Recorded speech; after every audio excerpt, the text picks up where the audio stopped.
So I have to make this short and sweet because I have to go load hay, but this machine is a work vehicle. I use this to feed pigs and do my chores and things like that. And if you guys are curious why this thing is running at a high idle like it is because, well, we all know that summer time is approaching, and I just wanted to make sure that the air conditioner is working. Yes, it will advance up to 1400 RPM, but when you put your foot on the brake, it will die back down to 1000 RPM, and then you come on over here and you shut the air conditioner off and it will die down even further. So this machine does come factory with heat and air on the 835R and a factory cab with a fold-out windshield. How cool is that? To let the nice fresh breeze in. The only thing is, I personally would not recommend running around with this windshield open because you will put a lot of stress on these gas shocks.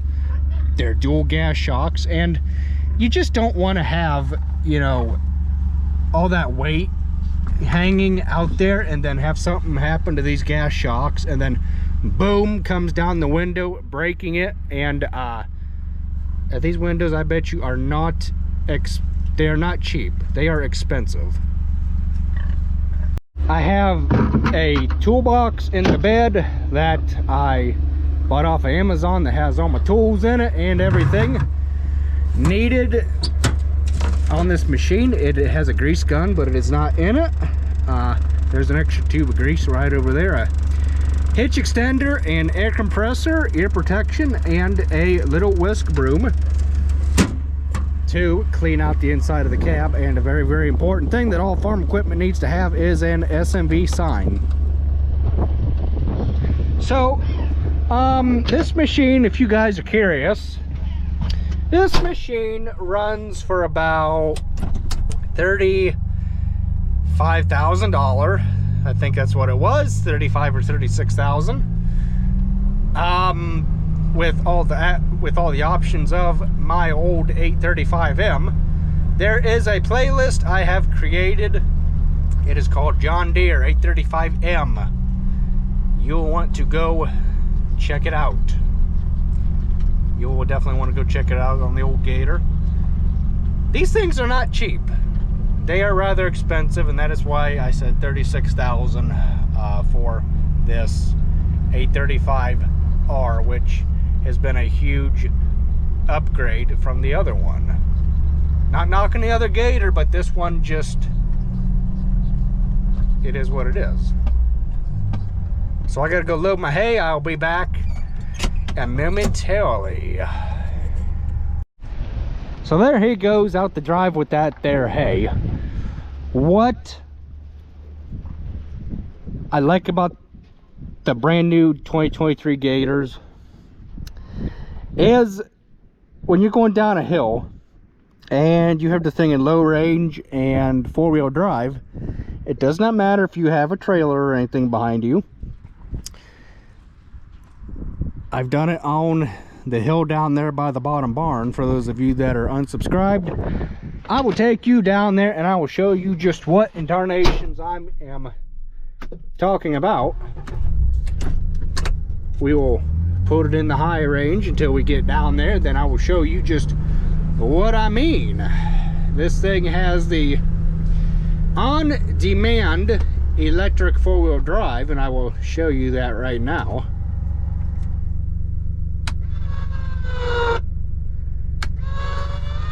Nah, we don't need that coming through. It is a electric operated four-wheel drive with just the push of a button, and that there controls it. But what I was wanting to get at, and yes, it does have the roll down windows, full roll down windows, is when you come to a come to a hill, and let's say for example that we're getting ready to go down a hill, we will put it in low range, a little jog of a, you know, right there at the top of the shifter. We will engage our four-wheel drive. This four-wheel drive I like on this machine because you do not have to wait like the 835Ms for 15% limited slip on the rear end. There you go. There it slows it down. Okay, and then you just ever so gently apply the brakes. Now I will show you how this machine reacts if you are not in low range and you are just going down that steep grade. Just normal. We'll put it in low range again, but without the four-wheel drive.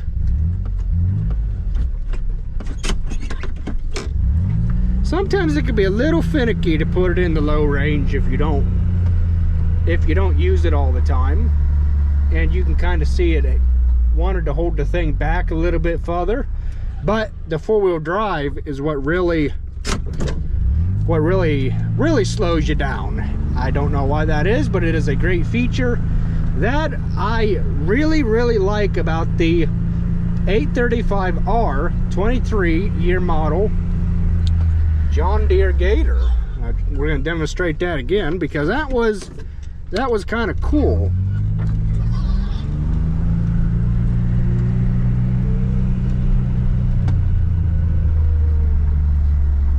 How it just almost comes to a stop on its own, and then boom, you hit the brakes and you are come to a stop.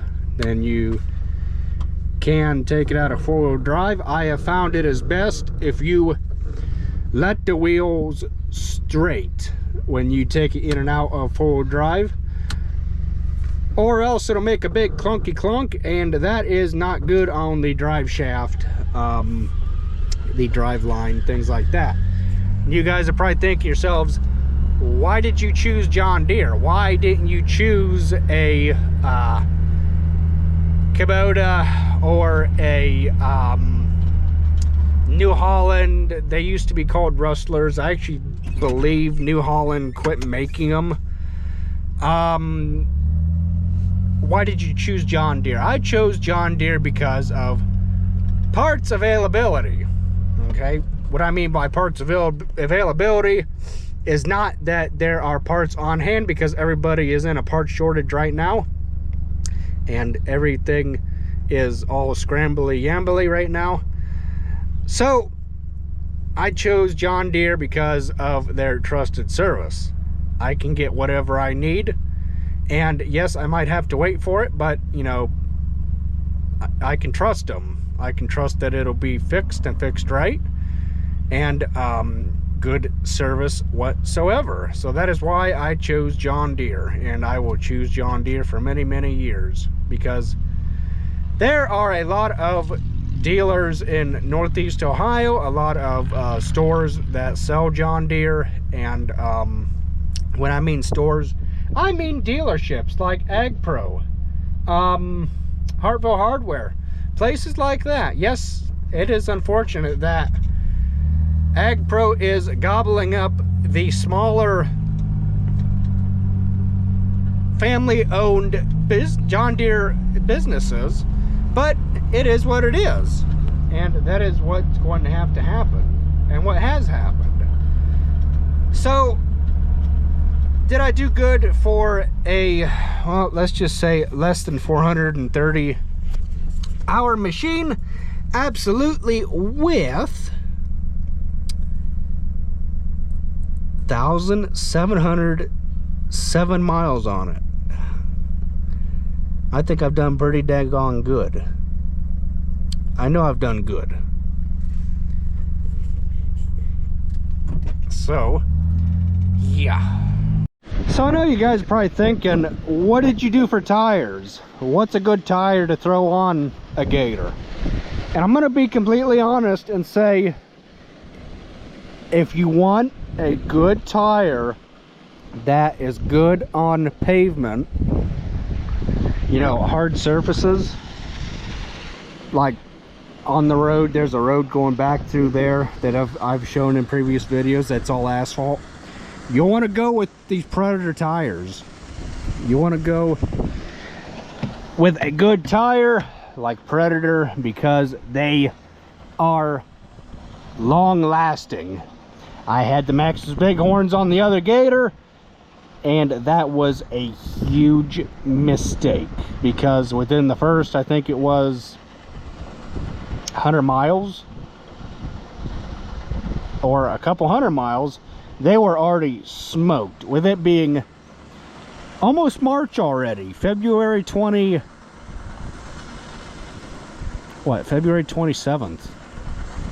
These tires are still that long lasting. I bought this Gator 6 months ago, and these tires have about 80% life left.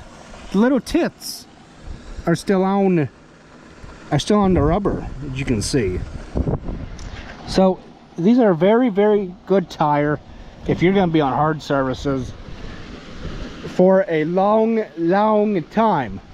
Now, I'm going to say that if you're going to be like on grass and just light surfaces, things like that, soft surfaces, then you want to go with, you know, maybe a turf tire or things of that nature. If you're going to be in the mud all the time and soft surfaces like that, you'll want to get the Maxxis Bighorns, these standard tires. These were the standard optional tire. Yeah, let me make that clear again. Standard optional tire, okay?